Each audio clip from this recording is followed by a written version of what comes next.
High, আমি psyche. আর আমি অনেকদিন ধরে একটা ছোট বই পড়ছিলাম।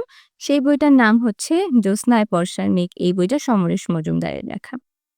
এই বইটা পড়ে ফার্স্ট যে কথাটা আমার মাথায় আসছে সেটা হচ্ছে একটা মেয়ের লাইফে তার বাবার ইম্পোর্টেন্স ঠিক কতটা। এই গল্পটা হচ্ছে অবন্তীর গল্প, অবন্তীর জীবনের গল্প।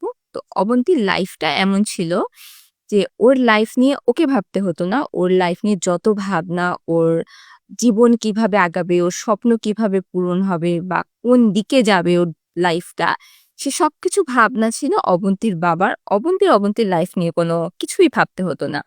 তো একটা টাইমে দেখা যায় অবন্তীর বাবা হঠাৎ করে মারা যায় এবং তখন তার চারপাশের পরিবেশটা পুরোপুরি বদলে যায়।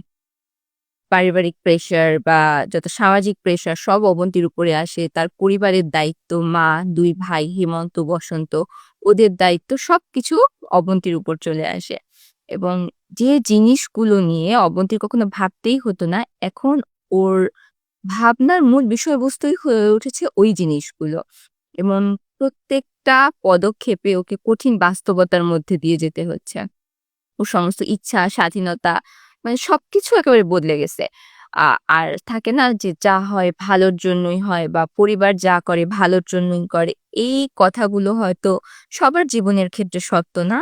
এর ব্যতিক্রমধর্মী উদাহরণ আমরা আমাদের চারপাশে তাকালে হয়তো দেখতে পারবো। তো তেমনই একটা উদাহরণ সমরেশ মজুমদার তার অবনী চরিত্রটার মাধ্যমে দেখাইছে।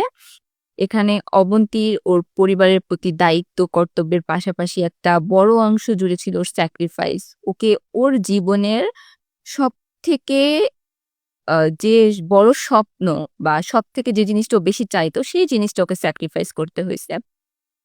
তো এইভাবে পুরা গল্পটা ছিল অবন্তীর দায়িত্ব, কর্তব্য, স্যাক্রিফাইস এই সবের মধ্য দিয়ে চলা একটা গল্প। একটা টাইমে আমি ভাবছিলাম যে হয়তো অবন্তীর জীবনটা আরেকটু অন্যরকম হবে বা লেখক অন্যরকম একটা মোড় দিবে কাহিনীতে বা অন্যরকমভাবে অবন্তীর গল্পটা সাজাবে। কিন্তু তখনই আমি দেখলাম যে গল্পের ইতি লেখক টেনে দিছে। তো তখন আমার মনে হইছে যে লাস্টের দিক থেকে যদি গল্পটা আরেকটু বাড়ানো হতো বা যেভাবে শেষ করা হইছে ওই শেষটাই যদি আরেকটু বর্ণনার মাধ্যমে শেষ করা হতো, সবার অনুভূতিটাকে একটু প্রকাশ করা হতো তাহলে হয়তো একটু বেটার হতো। যখন আমি ভাবছিলাম যে অনেকগুলো পেজ বাকি, হয়তো নতুন করে কোনো গল্প শুরু হবে অবন্তীর। কিন্তু তখন আরেকটা গল্প শুরু হয়ে গেছে যে গল্পের নাম ছিল 'স্বপ্নেই এমন হয়'। এইটা মানে আমি ফার্স্ট এ বুঝিনি যে এই বইতে ২ টা গল্প। আমি বুঝছিলাম যে 'জ্যোৎস্নায় বর্ষার মেঘ' অবন্তীর গল্প নিয়ে পুরো বইটা। লাস্টে গিয়ে আমি দেখি 'স্বপ্নেই এমন হয়' এই গল্পটা রয়েছে।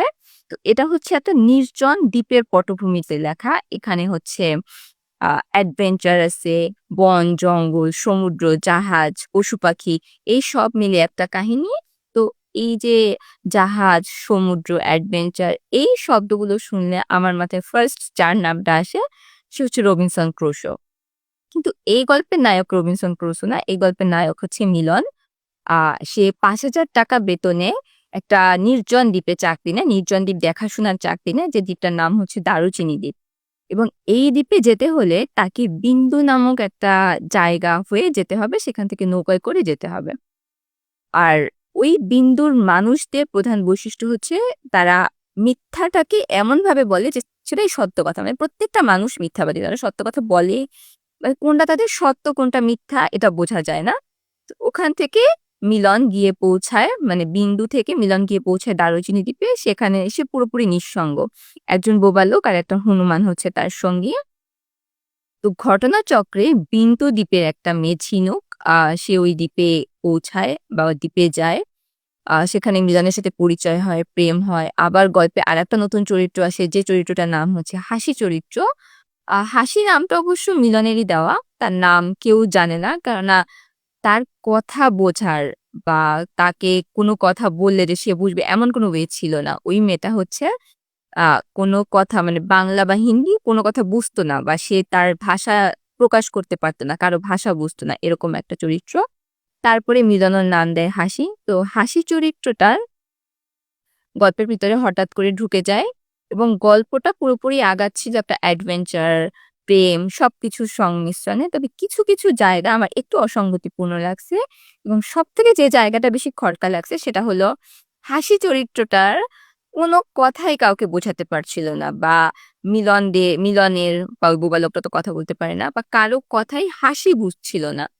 লাস্ট মোমেন্টে গিয়ে একটা কঠিন বিষয়ে হাসি খুব সহজেই মিলনকে বুঝিয়ে দিল। এটা কিভাবে সম্ভব হলো আমি জানি না। এছাড়াও আরো কিছু জায়গায় একটু অসামঞ্জস্যপূর্ণ লাগছে। সব মিলিয়ে এই গল্পটা আমার কাছে এভারেজ লাগছে। আমি রেটিং দিব 2.5 আউট অফ 5 কিন্তু এই যে জ্যোৎস্নায় বর্ষার মেঘ এই কাহিনীটা বা এই গল্পটা আমার বেশ ভাল লাগছে। ছোটর মধ্যে বেশ সুন্দর একটা কাহিনী। এটার রেটিং আমি দিব 3.5 আউট অফ 5 আর এই বইটা হচ্ছে কোন প্রকাশনী থেকে? আনন্দ প্রকাশনীর বই। তো এই বইয়ের আমার বইয়ের ক্ষেত্রে এই জিনিসটা হতে পারে আমি ঠিক জানি না। বইয়ের ১৭৬ পেজে স্বপ্নেই এমন হয় গল্পটা চলছে।